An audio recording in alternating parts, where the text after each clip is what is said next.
Dear subscribers and friends, welcome to Craft Tamil channel. நம்ம சேனலை subscribe பண்ணி வச்சுக்கோங்க. நிறைய கிராஃப்ட் ஐடியாஸ் நம்ம சேனலில் பார்க்கலாம். ஓகே, எல்லாருமே ரொம்ப நாளாக கேட்டுட்டு இருந்த வீடியோ தான் சிப்பியை வச்சு ஏதாச்சும் கிராஃப்ட் பண்ணுங்கக்கா அப்படின்னு சொல்லிட்டு கேட்டிருந்தீங்க. அதனால தான் இந்த சிப்பி எடுத்திருக்கேன். இந்த சிப்பியில் பார்த்தீங்கன்னா நிறைய இது கோடாக போட்டிருக்கோம், கொஞ்சம் டிசைனாக இருக்கும். அந்த மாதிரிலாம் இல்லாமல் இந்த மாதிரி பிளெயினாக இருக்கும் பார்த்தீங்களா, அந்த மாதிரி சிப்பியாக கொஞ்சம் பார்த்து எடுத்து வச்சுக்கோங்க. அதுக்கப்புறம் கொஞ்சம் கேலண்டர் ஷீட் தேவைப்படும், எடுத்துக்கோங்க. கேலண்டர் ஷீட் தான் கிடையாது, நியூஸ் பேப்பர் இருந்துச்சுன்னா கூட எடுத்துக்கலாம். நான் கேலண்டர் ஷீட் எதுக்கு எடுக்கிறேன்னா கொஞ்சம் நல்லா கனமாக இருக்கும், ஸ்ட்ராங்காக இருக்கும் இல்லையா அந்த ஷீட்டு, அதுக்காக தான். இப்போ அதை வந்து இந்த மாதிரி ஃபோல்ட் பண்ணிவிட்டு இப்படி கிழிச்சிக்கோங்க. ஃபஸ்ட்டு வந்து நல்லா நீளமாக கிழிச்சிட்டு அதையுமே ரெண்டாக மடித்து கிழிச்சிக்கோங்க. சரியா? மொத்தம் நம்மளுக்கு வந்து 6 ஷீட் தேவைப்படும், அதனால் வந்து இந்த மாதிரி கிழிச்சு எடுத்துக்கோங்க. இதை வந்து நம்ம ஸ்டிக் தான் ரெடி பண்ண போகிறோம் இந்த ஷீட்டில். அதனால தான் சொன்னால் நியூஸ் பேப்பர் இருந்தால் கூட யூஸ் பண்ணிக்கலாம். கொஞ்சம் ஸ்ட்ராங்காக இருக்கணும்னு நினச்சிங்கன்னா நீங்கள் கேலண்டர் ஷீட் இருந்துச்சுன்னா அதை யூஸ் பண்ணிக்கோங்க. இப்போ வந்து இந்த ஷீட்டை ஒரு ஸ்டிக் மாதிரி ரெடி பண்ணணும். அதுக்கு ஒரு குச்சி இருந்துச்சுன்னா அதை யூஸ் பண்ணி இப்படி சுற்றிட்டே வந்து லாஸ்ட் ஏஜில் கொஞ்சம் கம்மை பேஸ்ட் பண்ணி ஒட்டி விட்டுடுங்க. ஃபெவிகால் கொஞ்சம் எக்ஸ்ட்ராவே போடுங்க, ஏன்னா கேலண்டர் ஷீட் கொஞ்சம் திக்னஸ் ஜாஸ்தியாக இருக்கிறனால கொஞ்சம் எக்ஸ்ட்ராவாக தேவைப்படும். நிறைய போட்டு ஒட்டிக்கோங்க, ஓகேவா? அப்படி இல்லைன்னா ஹாக்லூ இருந்துச்சுன்னா அது யூஸ் பண்ணி ஒட்டிக்கோங்க. இப்போ நான் இந்த மாதிரி ஒரு 6 பீஸ் வந்து ரெடி பண்ணி எடுத்துக்கிறேன், ஓகேவா? நான் வந்து ப்ரஷ் இருக்கு இல்லையா, பெயிண்ட் பண்ணுவோம்ல, அந்த ப்ரஷ் வச்சு தான் இப்போ சுற்றிட்டு இருக்கேன். நீங்கள் வந்து இதுதான் இருக்கணும்னு அவசியம் கிடையாது. சும்மா ஒரு ஸ்ட்ரா இருந்துச்சுன்னா கூட அதை வச்சு சுற்றிக்கலாம். அப்படி இல்லைனா ஒரு சின்ன ஸ்டிக் இருந்துச்சுன்னா கூட அதை வச்சு சுற்றிக்கலாம். இப்போ நான் வந்து இந்த ப்ரஷ் யூஸ் பண்ணி சுற்றிக்கிறேன். கொஞ்சம் கனமாக தடிப்பாக இருக்கிற மாதிரி சுற்றிக்கோங்க, அவ்வளோதான். இப்போ 6 பீஸ் சுற்றியாச்சு. அதுக்கப்புறம் இப்படி சைடில் எக்ஸஸாக இருக்கும் இல்லையா, சுற்றினோடனே ஒரு மாதிரி அந்த இடம் மட்டும் நீட்டாக இருக்கும், அதை மட்டும் கட் பண்ணிடுங்க. கட் பண்ணியாச்சு. இப்போ இதில் வந்து நம்ம பெயிண்ட் பண்ண போகிறோம். பெயிண்ட் பண்ணுறதுக்கு முன்னாடி இதை வந்து இப்படி உருளையாக இருக்குது இல்லையா, அதை வந்து இப்படி தட்டையாக ரெடி பண்ணணும். அதுக்கு நான் வந்து இந்த சிசர் வச்சு இப்படி அழகாக அமுத்திக்கிறேன். நீங்கள் வந்து ஏதாச்சும் ஒரு பொருள் வச்சு நல்லா இப்படி அழுத்தி ப்ரெஸ் பண்ணிக்கோங்க. சும்மா கையிலேயே ப்ரெஸ் பண்ணிக்கலாம். இது கொஞ்சம் கேலண்டர் ஷீட் ஸ்ட்ராங்காக இருக்கும் அப்படின்றனால நான் வந்து இந்த மாதிரி ஒரு சிசருடைய பின்னாடியில் வச்சு இந்த மாதிரி பண்ணிக்கிறேன். அவ்வளோதான், இப்போ பண்ணியாச்சு. அடுத்து இதில் வந்து பிளாக் கலர் நம்ம பண்ண போகிறோம். பிளாக் கலர் பெயிண்ட் நான் அக்ரலிக் எடுத்திருக்கேன். இதில் வந்து தண்ணி மிக்ஸ் பண்ணிடாமல் பண்ணுங்கள். நான் லைட்டாக கொஞ்சம் தண்ணி மிக்ஸ் பண்ணிட்டேன் அந்த மூடியில். அதுக்கே என்னாச்சுன்னா வழுவழுன்னு ஒழுங்காகவே பெயிண்ட் வந்து அதில் ஒட்டலை. அதுக்கப்புறம் அந்த பெயிண்டில் தண்ணி மிக்ஸ் பண்ணாத பெயிண்ட் வச்சு தான் நான் பண்ணிகிட்டு இருக்கேன். அதனால் வந்து தண்ணி கொஞ்சம் கூட கலந்துராமல் பெயிண்ட் பண்ணிக்கோங்க. அண்ட் இன்னொன்று என்னென்னா, இதுக்கு வந்து என்ன கலர் வேணால் கொடுக்கலாம், பிளாக் கலர் தான் கிடையாது. ஓகே, இப்போ மேலே ஒரு சைடு கொடுத்துட்டேன்னா பின்னாடி வந்து கொடுக்காதீங்க, ஒரு சைடு மட்டும் கொடுத்தாலும் போதும் இந்த கிராஃப்ட்டுக்கு. ஓகே, வெளியில் பார்க்குற சைடு மட்டும் நல்லா இருந்தால் போதும், பின்னாடி வந்து நான் அவ்வளோ தேவையில்லை. உங்களுக்கு வேணும்னா நீங்கள் அடிச்சுக்கலாம். இப்போ இது ஃபுல்லாக பெயிண்ட் பண்ணிவிட்டு நான் காமிக்கிறேன். இப்போ பாருங்கள், 6 ஸ்டிக்குமே நான் வந்து பெயிண்ட் பண்ணி முடிச்சிட்டேன். பெயிண்ட் பண்ணிவிட்டு கொஞ்சம் நேரம் காயவும் வச்சுட்டேன். இப்போ இதை வந்து ஒரே லென்த்தாக இருக்கிற மாதிரி கட் பண்ணணும்.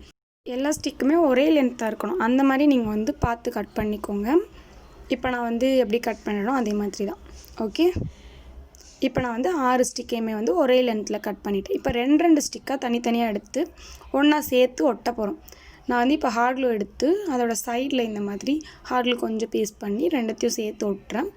நீங்கள் வந்து ஹார்ட்லூ தான் எடுக்கணும்னு அவசியம் கிடையாது, ஃபெவிகால் வச்சு கூட ஒட்டலாம். ஓகே, நான் வந்து இப்போ ஹார்ட்லூ யூஸ் பண்ணி ஒட்டுறேன். ஹார்ட்லூ யூஸ் பண்ணி ஒட்டும் போது கொஞ்சம் சீக்கிரமாக வேலை முடிஞ்சிடும், அதுக்காக தான்.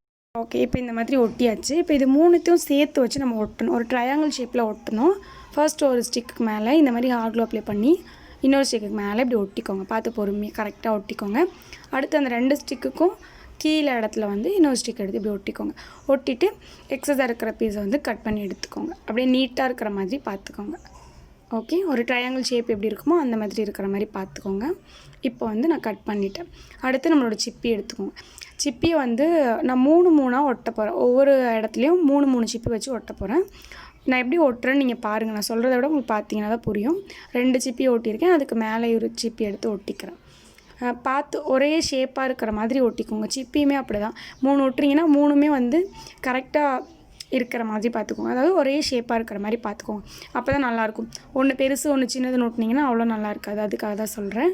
இப்போ வந்து நான் ஃபர்ஸ்ட்டு இப்படி லெஃப்ட் ஹேண்ட் சைடு ஒட்டினா, அப்புறம் ரைட் சைடு ஒட்டினா, அப்புறம் மேலே ஒட்டியிருக்கேன். அதுக்கப்புறம் ஒன்றுத்துக்கும் சென்டரில் ஒன்று ஒட்டுறேன். இந்த மாதிரி அதில் கவர் பண்ணியிருக்கேன். ஃபுல்லாக ஒட்டினாலும் அவ்வளோ நல்லா இருக்காது, அதனால் கொஞ்சம் இடம் விட்டு இப்படி ரைட் சைடு லெஃப்ட் சைடுன்னு சொல்லிவிட்டு ஒட்டிக்கோங்க. ஓகே, அடுத்து வந்து நான் சாட்டன் ரிப்பன் எடுத்திருக்கேன். சாட்டன் ரிப்பனில் பிளாக் கலர் எடுத்திருக்கேன். நீங்கள் வந்து சாட்டன் ரிப்பன் இல்லைனா உள்ளன் த்ரெட் இருக்குல்ல, அது கூட எடுத்துக்கலாம்.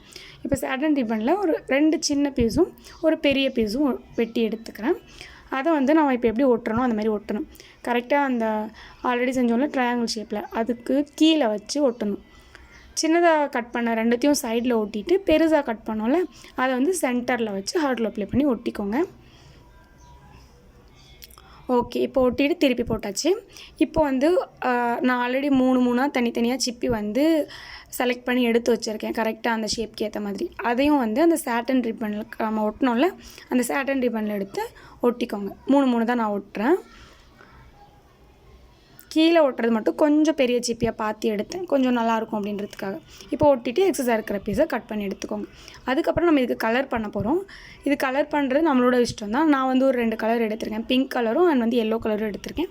நீங்கள் வந்து எந்த கலர் வேணால் எடுத்துக்கலாம். ஃபுல்லாக வந்து கலராக பண்ணுறதா இருந்தால் கூட பண்ணலாம். இப்போ நான் ஒரு பிங்க் கலர் வந்து மேலே இருக்கும் இல்லையா அதுக்கு கொடுத்துக்கிறேன். அதாவது ஒரு சிப்பி விட்டு அடுத்த சிப்பிக்கு வந்து பிங்க் கலர் அந்த மாதிரி கொடுக்குறேன். மிச்சம் இருக்கிறதுக்கு வந்து நம்ம எல்லோ கலர் இருக்குல்ல அதை எடுத்து கொடுத்துக்கலாம். அதை நான் சொன்ன மாதிரி நீங்கள் ஃபுல்லாக கலராக பண்ணிங்கனாலும் நல்லா தான் இருக்கும். நிறைய கலர் உங்கள்கிட்ட இருக்குன்னா நிறைய கலர் பண்ணி பாருங்கள். இல்லைனா ஃபுல்லாத்துக்கும் ஒரே கலர் பண்ணிங்கனாலும் நல்லா தான் இருக்கும். உங்களோட இன்னோவேட்டிவ்க்கு தகுந்த மாதிரி நீங்கள் வந்து இதுக்கு கலர் பண்ணிக்கலாம். ஓகேவா? நான் வந்து 2 கலர் மட்டும் சூஸ் பண்ணி பண்ணுறேன். இப்போ வந்து கலர் ஃபுல்லாக பண்ணி முடிச்சாச்சு. அடுத்து இது இன்னும் கொஞ்சம் டெக்கரேட் பண்ணுறதுக்காக தர்மாக்கோல் பீட்ஸ் இருக்கும்ல குட்டி குட்டியாக, அதில் வந்து ஒயிட் கலர் வந்து கொஞ்சம் தான் இருக்குது என்கிட்ட. இருக்கிற கலர்ஸ் வச்சு நான் அதை ஒட்டிடுறேன். ஃபுல்லாகவே வந்து ஒயிட் கலர் தான் நான் ஒட்ட போகிறேன். நீங்கள் வந்து தர்மாக்கோல் பீட்ஸ் இல்லை அப்படின்னா சின்னதாக முத்து இருக்கும் இல்லையா அது இருந்துச்சுன்னா கூட ஒட்டலாம். அப்படி இல்லைனா தர்மாக்கோல் பீட்ஸே இருந்தாலும் வேறு கலர் தான் என்கிட்ட இருக்குன்னா அது கூட ஒட்டிக்கலாம். கலராக கூட ஒட்டலாம், உங்களோட இஷ்டம் தான். நான் வந்து ஃபுல்லாக ஒயிட் கலர் வச்சு கவர் பண்ணுறேன். ஓகே, இப்போ வந்து ஃபுல்லாக ஒட்டியாச்சு. இதை இன்னுமே டெக்கரேட் பண்ணலாம். நான் இனிமேல் டெக்கரேட் கொஞ்சம் பண்ண போகிறேன். அது என்னென்னா சின்ன ஸ்டோன் இருக்குது பார்த்தீங்களா, இந்த மாதிரி நீளமாக பிரித்தோன்னா வந்துடும். இந்த மாதிரி க்ரீன் கலர் நான் எடுத்திருக்கேன். க்ரீன் கலர் தான் என்கிட்ட எக்ஸ்ட்ராவாக கொஞ்சம் இருக்குது. நீங்கள் இதுக்கு ஒயிட் கலர் ஒட்டினீங்கன்னா நல்லாயிருக்கும். ஒயிட் கலர் அவ்வளோ இல்லை இப்போதைக்கு என்கிட்ட. வாங்கிட்டேன்னா நான் வேறு கிராஃப்ட் ஐடியாஸ் நிறைய ஷேர் பண்ணுறேன். இப்போதைக்கு க்ரீன் கலர் இருக்குது அப்படின்றதுனால நம்ம வந்து இன்னும் கொஞ்சம் டெக்கரேட்டிவாக பண்ணணும் அப்படின்றதுனாலையும் நான் இதை ஒட்டிக்கிறேன். அந்த சாட்டன் ரிப்பன் ஆர் வந்து அந்த கேலண்டர் ஷீட்டு அது ஃபுல்லாத்துலேயும் வந்து நான் இந்த ஸ்டிக்கரை வந்து ஃபார்ம் பண்ணுறேன். இப்போ இது ஃபுல்லாக ஒட்டிக்கோங்க. ஒட்டிட்ட பிறகு இன்னும் கொஞ்சம் நல்லா கிராண்டாக இருக்கும். இது வந்து ஆப்ஷனல் தான். இதுக்கப்புறம் நான் பண்ணுறது எல்லாமே ஆப்ஷனல் தான். உங்களுக்கு வேணும்னா நீங்கள் ஒட்டிக்கலாம். இருந்துச்சுன்னா ஒட்டுங்க, இல்லைனா வேணாம். ஓகே, அவ்வளோதான். கிராஃப்ட் பண்ணி முடிச்சிட்டோம். இது எனக்கு தெரிஞ்சு ரொம்ப ஈஸியான கிராஃப்ட் தான் நினைக்கிறேன். சிப்பி உங்கள்கிட்ட இருந்துச்சுன்னா கண்டிப்பாக ட்ரை பண்ணலாம். யார் வேணால் ட்ரை பண்ணலாம். ரொம்ப ஈஸியான கிராஃப்ட் தான். உங்கள்கிட்ட சாட்டன் ரிப்பன் இல்லைனா உள்ளன் த்ரெட் வச்சு கூட ட்ரை பண்ணி பாருங்கள். ஓகேவா? கிராஃப்ட் ஐடியா எப்படி இருக்குது பார்க்குறதுக்குன்னு சொல்லிட்டு எனக்கு கீழே கமெண்ட் பண்ணுங்கள். உண்மையாகவே நான் செஞ்சு முடிச்சிட்ட பிறகு பார்க்கும்போது அது ஒரு சிப்பி மாதிரியே எனக்கு தெரியல, அப்படியே ஒரு பூ மாதிரியே இருந்துச்சு. அந்த மாதிரி அவ்வளோ நல்லா இருந்தது. எனக்கு ரொம்ப பிடிச்சிருந்தது. உங்களுக்குமே பிடிச்சிருக்கா இல்லையா அப்படின்னு சொல்லிட்டு கீழே எனக்கு கமெண்ட் பண்ணுங்கள். பக்கத்துலேருந்து பார்க்குறதும் அவ்வளோ நல்லா இருந்தது. நிறைய பேர் வந்து சிப்பியில் எனக்கு கிராஃப்ட் பண்ணுங்கன்னு சொல்லிட்டு கேட்டிருந்தீங்க. அதனால தான் இந்த வீடியோ. பிடிச்சிருந்துச்சுன்னா லைக் பண்ணுங்கள். மறக்காமல் சேனலை சப்ஸ்கிரைப் பண்ணி வச்சுக்கோங்க. நிறைய கிராஃப்ட் ஐடியாஸ் நம்ம சேனலில் டெய்லியுமே பார்க்கலாம். அதனால் சப்ஸ்கிரைப் பண்ணிக்கோங்க.